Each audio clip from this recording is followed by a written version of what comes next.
James's dinner doesn't look great, but it tastes great. The Life of Birds. This is the first volume. Then I was talking about these other films yesterday, and James has to talk about Cosmos. And learning to play the guitar. Well, I have to return it to the library. I looked at a bit of it. I did. I watched the first bit, and then I was thinking I should play James's guitar. I should borrow his guitar to play, and I didn't. She didn't want to mess up with the tuning. I didn't feel comfortable with that. It felt like a sort of destructive thing, you know, messing with the tuning. You always have to retune. I didn't feel comfortable. So I don't know if I'll be able to do it. You always fall out of tune. So anyway, I might borrow the learning to play the guitar from the library at a later date. Maybe in the winter. Come from our library? Yeah, they have 2 copies of it. Amazing. So somebody really wants to learn to play the guitar. Yep. More than one person. Something. But not me. So anyway, I'm going to read my poem that I wrote this morning. It's a Sicilian Octave or Octave. I don't know how you pronounce that. And this one is called the Hoatzin, a dinosaur bird. Archaeopteryx wings were made for flying, but their wing claws were really good at hooking tree trunk bark to climb giant trees for spying prey. These dinosaurs might have slipped while looking for a meal, but their wing claws kept them trying to climb trees. Once they found one, they were cooking, spreading wings so they'd aid their feathers drying. With both talons and wing claws, they were booking. Archaeopteryx wing claw adaptation had been great, but yet offered no protection when it came to one comet's conservation plans. A bird shares this dinosaur's reflection, though it's toothless and just eats vegetation. This wild Amazon bird of rare perfection, like the dinosaur, climbs from sure predation. Eons pass, and yet life provides connection. So Hoatzin, is that the name of the Hoatzin? Yeah, the present one, the dinosaur bird. The other one wasn't actually a bird, it was a reptile, but it had feathers. Yeah. And it The had distinction wing claws. is academic. It might have been. Well, he explains it in this. This is narrated or hosted by David Attenborough, and this he was younger in this. This is 2002.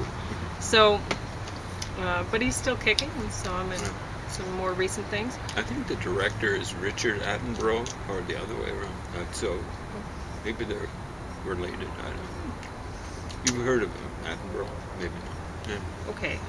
So anyway, he explains it well in this. Now this bird, the Hoatzin, was also in this one, Rivers of Life. I think that's the one that I showed the Hoatzin. But he explains it better in this one. So although in this one, I think they mentioned, like they're mentioning more about the human interaction with the species and stuff like that. So in this one, I believe they mentioned that the people call them stink birds or something. Okay. So maybe that's what Hoatzin means. Well, apparently, like I was looking online, and the birds aren't hunted very much because apparently their meat tastes bad. There you go. So it probably smells bad too. I don't know, but the bird itself, they say stinks, and that's because they eat nothing. Well, almost nothing but leaves. I looked online. Leaves. It's not nothing but leaves, but it's almost nothing but leaves. They do eat some fruit and stuff, but yeah. So I don't think it leaves as being stinky, but I don't know. But apparently, going through, I remember when I worked at the zoo, I couldn't stand it when I had to be in the toucan enclosure. Stinky poop. So And they eat toucan, leaves, do they? very cute. Well, I don't know what toucans eat, honestly, but stinky poop. They are really screamy anyway, aren't they? I don't know. I don't think so. Okay. Um, I heard one bird. Cockatoos are screamy. Yeah. Anyway, so in The Life of Birds, David Attenborough was explaining that the the connection or the similarities between the Hoatzin and the Archaeopteryx, and I looked online, and you can find the same sort of information on Wikipedia. I mean, there's a lot of really useful information on Wikipedia, honestly. As much as you're told in university, oh, don't use Wiki as a source for, well, they're often right. Wiki's often the best source for information. But anyway, what was I going to say about his description of them or whatever? I don't know. Well, he explains the difference. So the Archaeopteryx had a reptile-like head. It had a tail, and it just happened to have wings and feathers. So it had teeth, whereas birds have the hollow bone structure, that's like sort of like, I don't know, with like it's hollow, but it has like these sort of like scaffolding or something. I guess that's what it would be in it. But anyway. Maybe Archaeopteryx didn't fly. Well, it's too heavy. Probably glided, but who knows, right? So they'd probably climb right up to the treetop and do their head bobbing thing or whatever reptiles, they're cute. So they'd get up there and look around and go, oh, I see something I want to eat, and then they'd glide down and grab it. Okay, they had teeth And then of that sort. Climb it. Yeah. Now, we do have birds that are flightless that do have feathers, right? Like ostriches and so forth. Ostrich feathers are particularly prized. True. But, I mean, I don't know. When you have these two animals that look really close, like with the wing claws, like one has, I think, 2 wing claws and the other one has 3 or something like that, but I mean, wing claws, right? Yeah. So, anyway. Excuse me. Anyway, interesting to learn about these birds. Yeah. And there's a lot of wonderful birds to look at. And I like the fact that this is just birds. So I have another 2 discs to go through, and I look forward to that. So one thing that was bothering me when I watched A Perfect Planet, I think that's where it was, wasn't it? I think so. I'm not sure. One of these. Should have taken notes. Had Victoria Falls in it, and James was very upset by it, and I was looking at it, and it was reminding me of when I watched a show about what do you call it? We talked about it yesterday. Niagara Falls in Canada, and apparently. In the show, they were talking about how a lot of the water that, like, you go to the falls and you think, oh wow, there's so much water coming over those falls. Well, actually, people have figured out how much water they can get away with diverting and still keep that a tourist attraction that people think, oh wow, so much water coming over. So actually, there's way less water coming over it because it's been diverted for I think hydroelectric power or something, right? And so it's I think it's all underground and stuff like that. Yeah, so you don't see it, you don't know. Plant. But and I think it's actually going to the United States. And I don't think it's a Canadian thing. I think it's anyway. It's in New York State, right? Okay. Where they've see, it's been a long time since I've watched that show.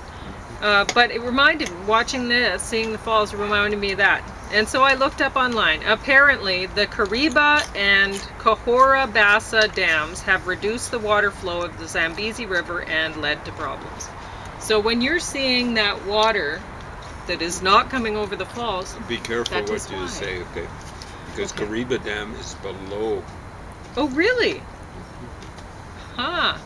Okay. They So, were kind of putting it up, and they were very proud of it. They were putting it up. Of course, it would be the English doing it, but they're very proud of it. Big hydroelectric sort of thing. sure. So it's even reduced under that. So I don't know if they're backing up much water there. Okay.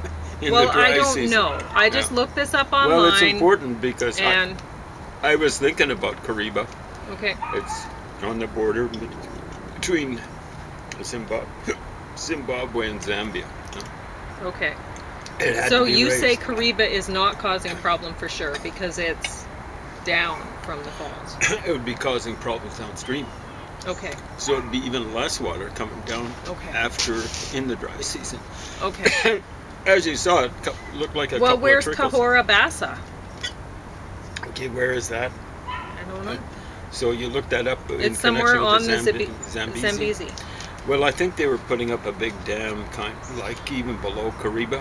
Oh well, maybe this has that- nothing to do with it. Well, yeah, nothing to do with Victoria Falls, Yeah. but it could be up above it. I just don't know where you put it. See, Victoria Falls is one of the things that makes it amazing is it's like Zambezi River above it is over a mile wide. That's over 1.6 kilometers wide, and it falls into a big crack in the earth. What's happening is on this side, it's eating away stuff like this. That's called the Devil's Cataract. So it doesn't come down in a sheer fall. Everything else comes down in a sheer fall. It's falling over a cliff. And when you look at it, it's falling all into, as I recall, it goes like this, and then like this. It's this narrow by comparison with this, what it falls into. So it falls into a big crack in the earth, and then it runs through a bunch of cracks. They look like switchbacks, except they're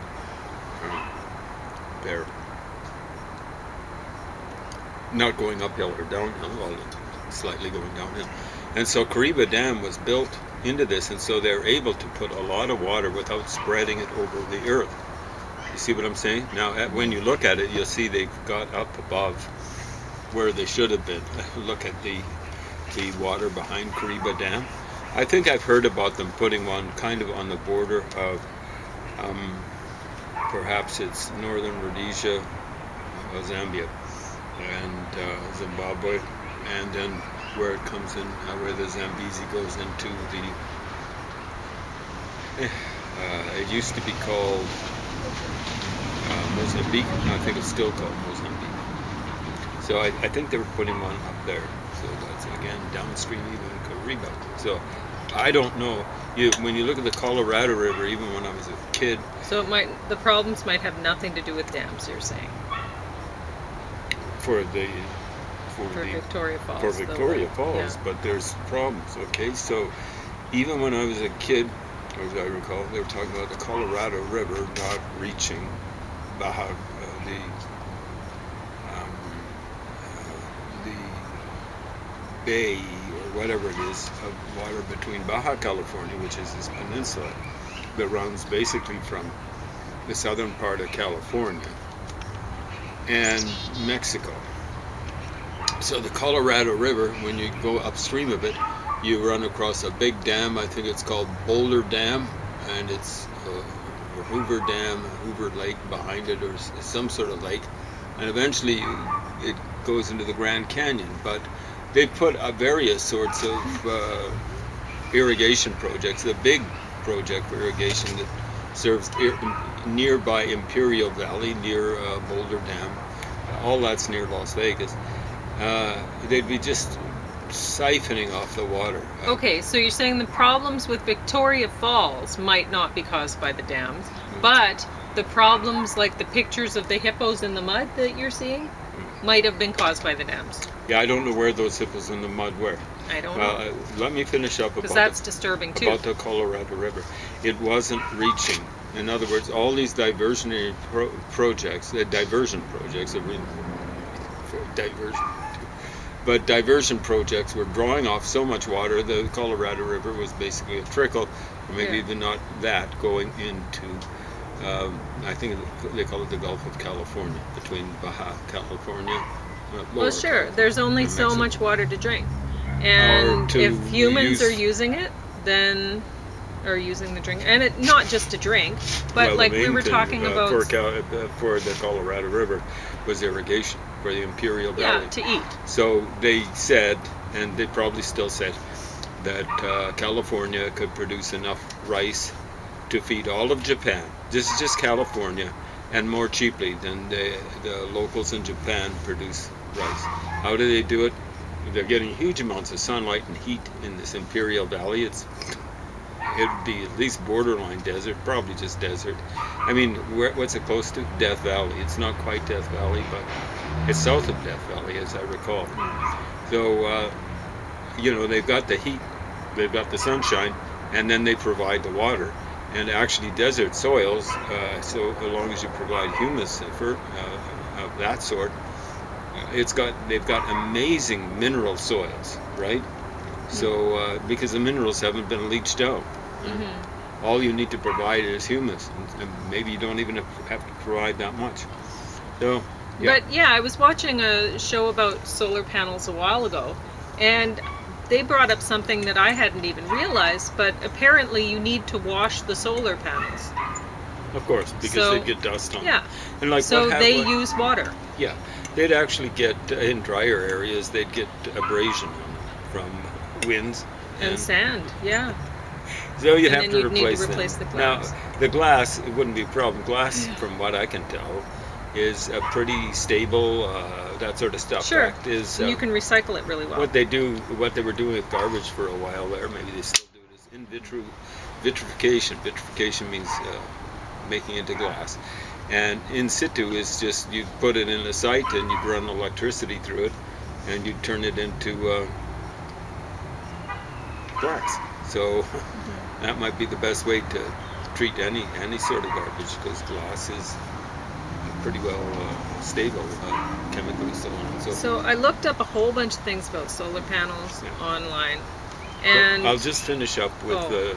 the Zambezi River. So Okay, what's you happening finish. is it's up on a plain. It's before it goes into over Victoria Falls, or used to go over Victoria Falls, and it's fairly dry there. It's verging towards. It's not Kalahari, but it's dry there. So it's getting affected. So it's already not producing stuff coming over Victoria Falls, and there's not stuff really coming in on the way. It basically, the beginnings of it will start in rainforest. So if you're not getting it from, if the stuff from the rainforest, maybe up and towards the Congo and stuff like that, is not getting to Victoria Falls, you already got problems. Then you got Kariba tapping the stuff off. They use it for hydroelectricity. I suspect they use it particularly in Zimbabwe, because the so-called Europeans, basically the English, had quite a up on the highlands in Zimbabwe. There aren't really highlands so much in north of there in Zambia. They're probably using it for irrigation. Like I don't know if the Zambezi Valley south of Victoria Falls is good for agriculture. It was bad for malaria. It was so low, but relatively dry, as I recall. Anyway, so now they've got two. It's already in the dry season not coming down. Then they've got two sites, it sounds like, on the Zambezi. I suspect below. I can't see them putting a big hydroelectric project up on the like a dam up above Victoria Falls, because it's flat. Yeah, it's just spread all how are over you the gonna place. do You it? get Yeah. huge evaporation out of there and stuff like that. That's not to say they haven't done it, because all sorts of stupid things happen in this world when you get governments involved, but also when you get scientists involved, technologists and stuff like that, who have a narrow view too often of things. They don't take an ecological view of pretty well anything, right? It's, hey, we can do this. Let's forget about all the other, economists call it externalities and stuff like that. Okay. All right, so I looked up a bunch of things about solar panels, and a lot of the stuff I was thinking, yeah, solar panels, and so I understand I'm not opposed to solar panels totally. I'm just not. I don't believe that they're really green. I don't believe that they're the answer to solving the world's problems for energy needs and all that. The answer is decreasing human population. That's the only answer. But here's the information I looked up. So China dominates the solar energy sector, producing 77.8% of the world's solar panels and possessing 393 GW, which I guess that'd be gigawatts, of solar capacity in 2022. So China's also the largest consumer of lithium because they're making lots of batteries and whatever. So they've been going around the world with strategic chemicals like that, showing up long-term agreements with corrupt and vicious governments, and especially apparently in Africa. there are concerns about the batteries if they're not disposed of properly, if they're whatever. But I mean, if there's just so many batteries used for power, and they do contain toxic chemicals and stuff like that. I don't think lithium is very healthy. So folks. Anyway, so that is a concern. Canada used 7,631.34 kilograms of oil equivalent in 2015. So that's the energy uses. USA used 68,004 kilograms. And I mean, we need to heat our houses here. It gets really cold. And if you're moving a whole bunch of people from warmer climates to here, they can't handle the cold as well as we can, and they will need to use even more energy. When people from warmer climates come here, they want a new truck and a new whatever, just as, even though they didn't have it back where they came from, when they get here, they want that. And they will have it.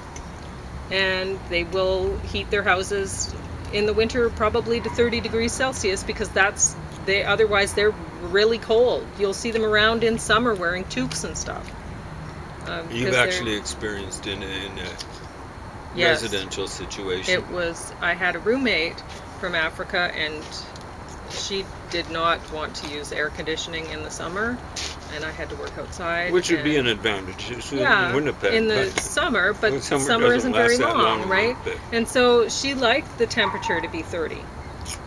She was comfortable at that. Absolutely brutal. But, I mean, I get uncomfortable when it's about 23. But then in the winter, you're having to heat to that. And we have a long winter here. Anyway. That's sweet. You can hear them playing. So anyway, it takes 3 barrels of oil to make a solar panel that will produce energy for 20 to 30 years. Typical solar panel produces 250 to 400 watts per hour. You need 1,133 panels to equal 1 barrel of oil, which is... what? How many panels? 1,133 panels to equal 1 barrel of oil. Jeez. Which is not one. It's way too much. Yeah.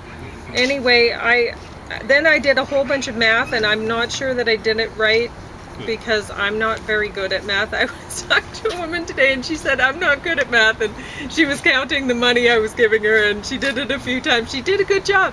She just made sure she did it. She counted it a few times and took her time. Anyway, I felt for her. So then I was looking at all of these things. There's so much information online, and I don't think it's all. It doesn't seem to be the same. It doesn't seem to work out, and so I kept doing math with different sources, and I was like, ah. So anyway, one site said it takes 6 to 8 acres for a 1 megawatt site. Another site said each household uses 16 to 25 solar panels for power. So that's just for power, not for heat. And there are 14.44 million homes in Canada. So just for household power, Canada would need 361 million solar panels, which in acres I figured would be a lot. A lot. Well, an acre is pretty small. 298,347 acres. But I don't know if I'm right at that because I was having a lot of trouble. So there's 153.7 million acres of farmland in Canada. And forests absorb 1/3 of carbon emitted by humans. So 1 hectare of mature trees absorb 6.4 tons of CO2. So if you converted, like if you think about it, we're already using our farmland for producing food. So if you stop using the farmland for producing food and you use it instead for solar farms, then you're going to be cutting down a bunch of forest for solar farms because they're already doing it. They're cutting down rainforests and stuff to make land for grazing cattle and whatever, right? So you got to factor that in. There's going to be that much less forest, presumably. Of course, you can't graze cattle under solar panels. No. There.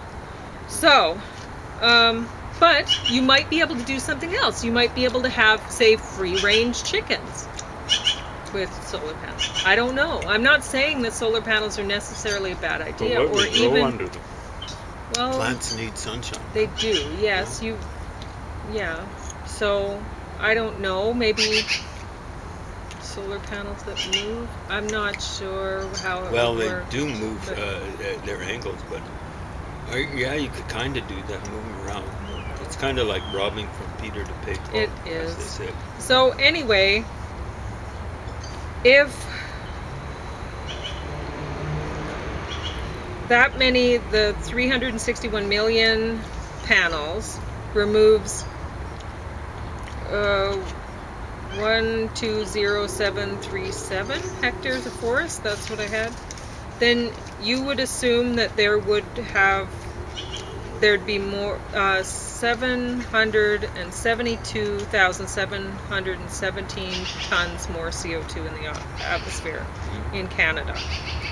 But that's just an assumption based not an on assumption. based on if you remove those trees because they've set up solar panels on farmland and then they need more farmland, or remove the trees to have. But there are very good places to put solar panels. Like I've talked about where the soil is saline. Well, you can't grow anything there, so you could put solar panels there. So it's not always that cut and dry when it comes to solar panels. So James is going to talk about Cosmos. Oh, I should say that this really isn't on the bottom of the stack. It's just that I haven't went through it yet. But what I did go through was good. So I think, yeah, Learning great. to play I mean, guitar. learning to play guitar. I think a lot of people could learn from that instructor. He's very good. So James is going to talk about Cosmos now. Or learn They can't play guitar. some people Yes. are that way. Or learn that they may never want to. I have trouble because I've got a broken finger here. Oh. Actually, barring finger. Oh.